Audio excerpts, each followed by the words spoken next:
Nous sommes ici devant le bureau d'information touristique de la communauté de communes Deux-Sèzes-Cévennes. C'est une infrastructure très importante pour la commune de Saint-Priest-Chanclos dans la mesure où nous avons une capacité d'accueil touristique très conséquente. Nous souhaitions aménager un office de tourisme qui s'intègre parfaitement dans le contexte environnemental de notre commune. Sur notre commune, il y avait de nombreuses capitelles et ces capitelles, elles étaient un peu l'emblème de notre commune. Ce bâtiment est réalisé principalement de matière végétale, c'est ce que j'appelle l'architecture végétale, qui est déclinée sous sa forme inerte, le bois de châtaignier, bois de Douglas, mais aussi du bambou, toujours origine Cévennes, et sous sa forme vivante. C'est aussi une particularité de cette architecture végétale qui s'exprime dans le temps, c'est-à-dire dans les 4 dimensions, c'est d'avoir une enveloppe végétalisée qui va varier selon les saisons et au gré des années. On ne voit pas toute la technologie qu'il y a avec la construction de ce bâtiment, notamment au niveau de l'étude de structures bambou et des nœuds qui font la liaison, et ensuite l'assemblage de ces panneaux en ossature bois qui va apporter une deuxième couche structurante à l'architecture.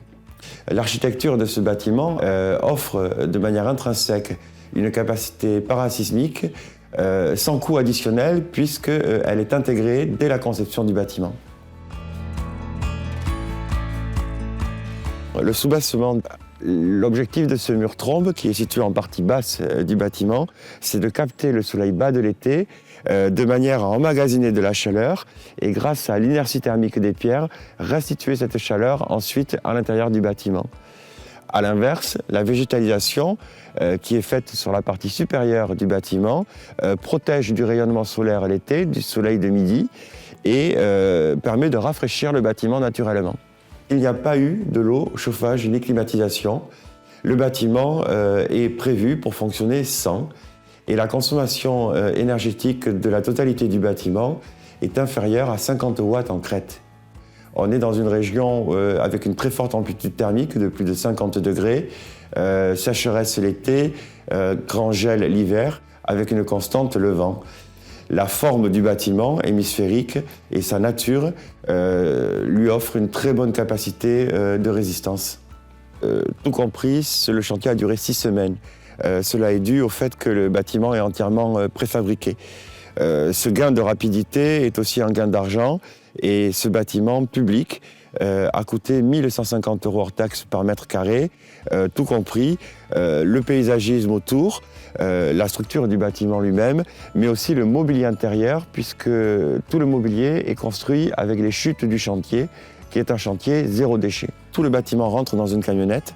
Il est à noter que le bâtiment est entièrement recyclable et démontable et que si on décidait de le démonter, on repartirait avec une camionnette de matériaux prêts à resservir et ou compostables. Il était naturel pour moi de postuler à ce trophée des bâtiments résilients tant le cahier des charges de cette construction correspondait aux attendus et aux critères du trophée.